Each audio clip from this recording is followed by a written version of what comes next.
प्रधानमंत्री मोदी जी भारत की राजनीति के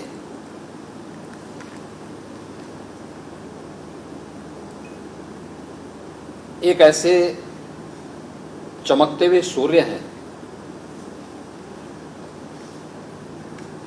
जिनके विजनरी लीडरशिप में आज भारत दुनिया की सबसे तेज उभरती हुई अर्थव्यवस्था के रूप में स्थापित हुआ है और वैश्विक परिदृश्य में भारत का सम्मान बढ़ा है, गौरव बढ़ा है। भारत की वर्तमान प्रगति और भारत के प्रति दुनिया का परसेप्शन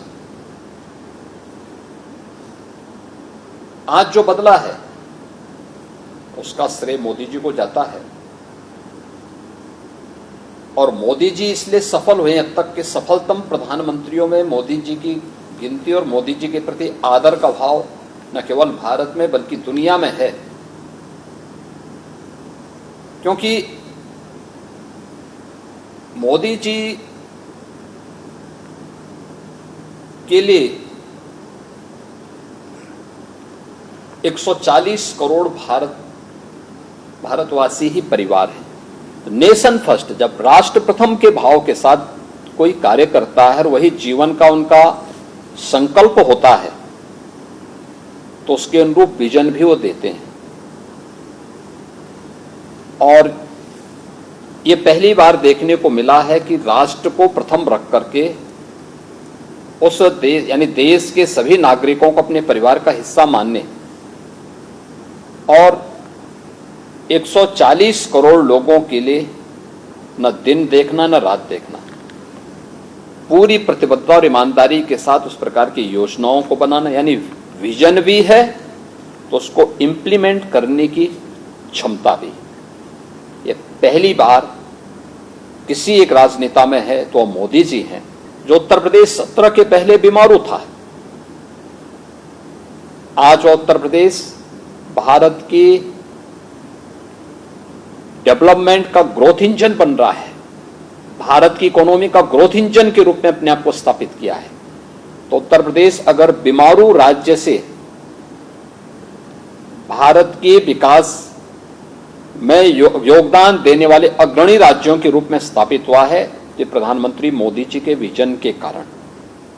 पूर्वी उत्तर प्रदेश के और उत्तर प्रदेश को पूरा मिलाकर के हमारे 28 जनपद ऐसे थे जिनमें इंसेफ्लाइटिस की बीमारी थी और इंसेफ्लाइटिस के मुद्दे को लेकर के एक सांसद के रूप में मैं पहले आंदोलन करता रहता था, संसद में भी मुद्दों को उठाता रहता था। प्रधानमंत्री मोदी जी ने मुख्यमंत्री बनने के बाद जो हमें गाइड किया, उन्होंने कहा कि देखिए बीमारी, कोई भी बीमारी है, स्वच्छता उस पर सबसे पहले प्रहार करती है। और उन्होंने कहा कि मिशन मोड पर इस अभियान को आप लागू करवा दीजिए। और मुझे बताते हुए प्रसन्नता है कि 1977 से लेकर के 2017 तक उत्तर प्रदेश ने 50,000 बच्चों को इस बीमारी से निगलते हुए देखा, लेकिन 17 के बाद मोदी जी का जो मार्गदर्शन था, उस मार्गदर्शन का परिणाम है कि इंसेफ्लाइटिस आज पूरी तरह समाप्त हो गई। ये सीजन था इंसेफ्लाइटिस का। ये सीजन हर वर्ष हजारों बच्चों को निगल लेता था।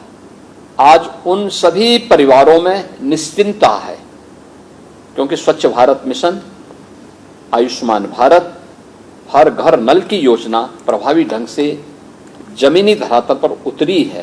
पोषण मिशन की स्कीम जमीनी धरातल पर उतरी है। आज परिणाम हमारे सामने है कि मोदी जी ने जो विजन दिया, हमने उतारा। आज इंसेफ्लाइटिस की समस्या का समाधान पूरी तरह हुआ। मुझे याद है जब 17 में मैं मुख्यमंत्री बना था और मैं नवंबर 17 में आदरणीय प्रधानमंत्री जी से मुलाकात करने के लिए दिल्ली गया था। मैंने प्रधानमंत्री जी से अनुरोध किया कि हम लोग एक इन्वेस्टर समिट करना चाहते हैं। प्रधानमंत्री जी जोर से हंसे और उन्होंने कहा कि इन्वेस्टर समिट यूपी में? मैंने कहा हाँ। उन्होंने कहा बैठो। उन्होंने कहा देखो भाई, ये चीजें आप ठीक करिए,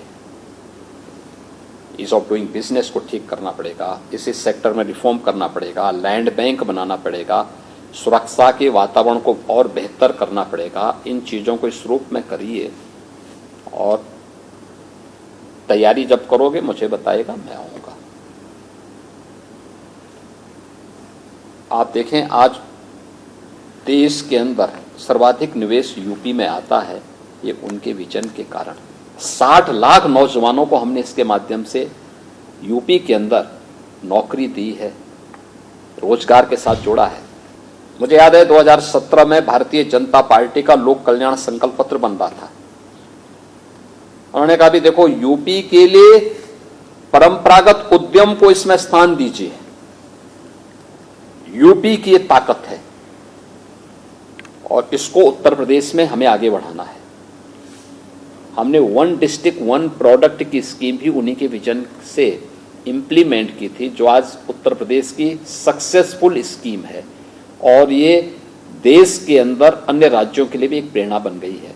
ये मोदी जी की प्रेरणा से, देखिए उनका मार्गदर्शन और नेतृत्व हमें और पूरे देशवासियों को निरंतर प्राप्त हो। भारत की विरासत के लिए और भारत के विकास के लिए उनका जो योगदान है, हर भारतवासी इसके लिए उनका अभिनंदन करता है, प्रधानमंत्री जी को जन्मदिन की बधाई देता है और प्रभु श्री राम से इस बात की प्रार्थना करता है कि विकसित भारत की संकल्पना में उनका निरंतर नेतृत्व भारत को प्राप्त